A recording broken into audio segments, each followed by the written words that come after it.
The shotgun cracked through the twilight like God's own thunder, splintering the cabin door inches from my head. "Elias, get the hell out!" Jackson's voice boomed from inside, raw and ragged. Not the smooth baritone I'd fallen for over late-night coffees and stolen glances at the office. I froze on the porch, rain lashing my face, realizing in that split-second heartbeat that the man I'd trusted with my secrets had just fired a warning shot, literal and figurative, across the bow of everything we almost had. I bolted into the woods, branches whipping my cheeks like accusations, my lungs burning as if I'd run from the truth all along. Behind me, the cabin lights flickered like a dying firefly, and Jackson's silhouette filled the doorway, gun dangling limp in his hand. Not aimed anymore, but the damage was done, etched into my soul like the scars on that old oak we'd carved our initials into just yesterday. That weekend was supposed to be our escape, a ragged band of misfits from the Seattle ad agency piling into Jackson's beat-up Ford F-150 for a 3-day unplug from the grind. Me, Elias Harper, the wide-eyed junior copywriter fresh out of UW with dreams bigger than my bank account. Jackson Reed, the creative director everyone whispered about. 32, sharp as a switchblade, with a jawline that could cut glass and eyes like Puget Sound after a storm. We'd been dancing around this thing for months. Lingering high fives in the break room, texts that veered from work briefs to, "What if we ditched the city for good?" He was the one who'd invited me personally, slipping the note into my desk drawer like some old-school rom-com. Cabins in the Cascades. No signal, no bullshit. Just us figuring out what comes next. The drive up was pure Northwest magic. Highway 20 twisting through evergreens heavy with mist, the radio blasting Springsteen until the towers dropped out. Our crew, me, Jackson, and 2 others from the team, Lena, the no-nonsense account exec with her thermos of black coffee, and Theo, the intern who chain-smoked Camels and quoted Kerouac like scripture. We laughed through the rain-slicked windshield, Jackson at the wheel, his calloused hand brushing mine when he passed the AUX chord. "Your playlist's got soul, Harper," he said, voice low enough that only I caught the gravel in it. My stomach flipped like a kid on his first Ferris wheel. I'd known I was gay since high school, but Jackson? He was the first guy who'd made me feel like coming out wasn't just surviving, it was thriving. The cabin squatted on the edge of Lake Whatcom like a forgotten memory. Cedar logs weathered gray, a sagging porch strung with solar lights, and a stone fireplace that smelled of pine sap and old regrets. Jackson's family place, he said. His folks had bailed on the city life decades ago, leaving it to him as a sanctuary from the suits. We unloaded in a frenzy of duffels and coolers, the air crisp with that October bite that turns your breath to ghosts.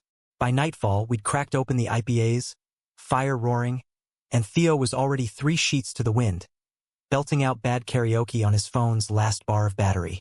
That's when it started, the pull between Jackson and me. We were chopping wood out back, him showing off with the axe, muscles flexing under his faded mariner's tee. Me pretending I knew what I was doing so I could steal glances. "You're holding it wrong, Elias," he teased, stepping behind me, his chest warm against my back as he adjusted my grip. His breath on my neck sent sparks down my spine, the kind that make you question every just friends lie you've told yourself.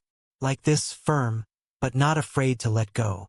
Our eyes locked, and for a beat, the world narrowed to the thud of the blade biting oak, the scent of his cedar cologne mixing with damp earth. Lena and Theo were inside, arguing over Esmore's recipes. We had this stolen sliver of now. Over the next day, the cabin wove its spell. Mornings dawned foggy, us hiking the deer trails, Jackson pointing out salal berries like some backwoods poet. "Taste," he urged, popping one into my mouth, his thumb lingering on my lip.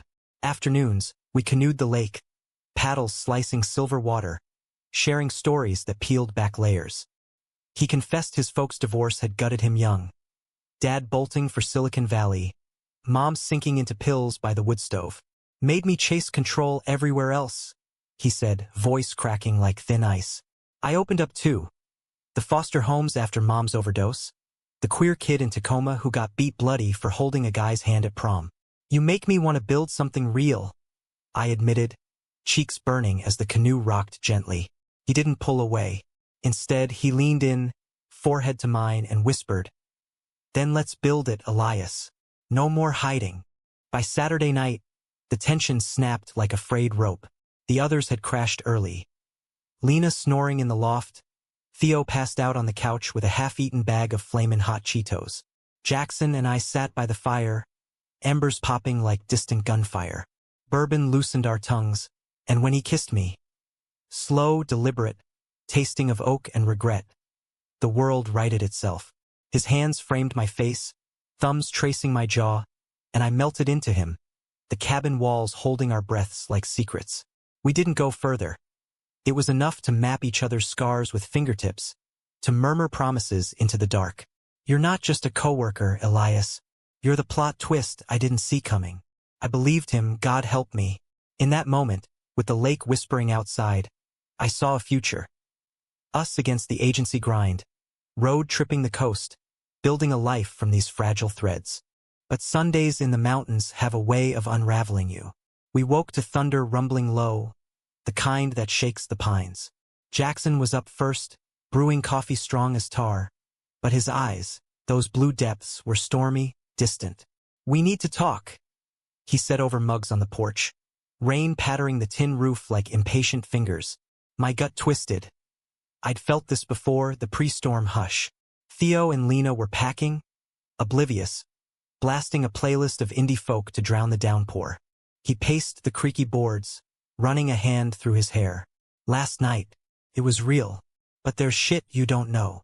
Turns out, the agency's been circling the drain. Clients bailing, layoffs looming like storm clouds. Jackson, as creative director, had been playing puppet master, scouting talent for a pitch that could save us all, me included. I brought you on this trip to test you, he confessed, voice flat as the lake's surface. Not like that, your ideas, your fire. But yeah, I used the vibe we had to loosen you up, get that raw edge for the campaign. My blood iced over. The late nights, the flirty memos, the way he championed my first big deck. It wasn't mentorship. It was manipulation. A lesson in authority, wrapped in affection's skin. You son of a bitch, I whispered, standing so fast the chair toppled. All of it. A goddamn audition? He reached for me, but I jerked back, the rain soaking us both now as we spilled onto the muddy yard. Theo poked his head out, yelling something about the drive, but I was deaf to it. Jackson pleaded, said the kiss was unplanned, that I'd cracked his armor too. I fell for you, Elias, hard, but I couldn't risk the team without that spark from you. Betrayal burned hotter than the fire we'd shared. I'd handed him my vulnerabilities on a platter, thinking it was love, and he'd plated them for the boardroom. The argument escalated, voices rising over the gale. You think power's just a game? I shouted, fists clenched.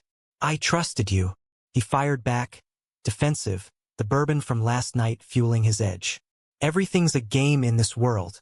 You think I wanted to play God? That's when he grabbed the old hunting rifle from the porch rack. His dad's relic, unloaded but menacing in his grip. He swung it wild, venting, the butt cracking the doorframe as I dodged. The sound echoed like finality. A line crossed in the downpour. I ran. Through the underbrush, ferns slapping my legs, heart hammering betrayal's rhythm. The woods swallowed me, roots snagging my boots, until I hit the dock. The one we'd canoed from yesterday, now a lonely spit into the churning lake. Dawn was breaking, pale light gilding the fog, and I collapsed against the railing, sobs racking me like fever chills. How do you unlove someone who's both your villain and your verse? The authority he'd wielded wasn't just professional. It was personal. A blade slipped between ribs. Footsteps crunched behind me. Jackson, jacket zipped against the chill, rifle abandoned somewhere in the trees. He stopped short, silhouette etched against the mist, hands shoved deep in pockets like a penitent schoolboy. Elias, he said, soft as the lapping waves. No excuses this time, just silence thick with what-ifs. I turned, eyes swollen, rain mingling with tears. Why'd you follow? Because I couldn't let you go like that. He stepped closer, dock creaking under his weight. I was wrong.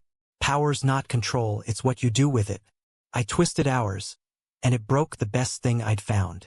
His voice cracked, and for the first time, I saw the boy beneath the director. Scared, scarred, reaching. Not for leverage, but for redemption. We stood there as the sun crested the ridge, painting the lake gold. No grand gestures, no cinematic embrace. Just words, raw and real, piecing back what we'd shattered. "Teach me how to be better," he said finally, echoing my own vulnerability from the canoe. I didn't forgive him easy. Betrayal's a slow thaw, but in that humanistic ache, I saw the lesson. Love isn't blind to flaws. It's the choice to navigate them. We walked back to the cabin hand in hand, the others waiting with raised brows and packed bags. The drive home was quiet, charged with unspoken amendments. Months later, the agency pitch landed. My words, Jackson's vision, our shared scars fueling the fire. But the real win. Therapy sessions in cramped Capitol Hill offices, weekends not escaping but facing. Hikes where we named our fears, nights mapping boundaries instead of bodies. Jackson stepped down as my direct report, leveling the field. Turns out, authorities' lessons aren't about who holds the axe. It's about who chooses to set it down. In the end, that cabin didn't break us. It rebuilt us, plank by weathered plank, into something sturdy enough for the storms ahead. And on quiet evenings, with Seattle's lights winking below our apartment window, I trace the scar on his palm from that axe swing and think, yeah, plot twist, but the best ones rewrite the story.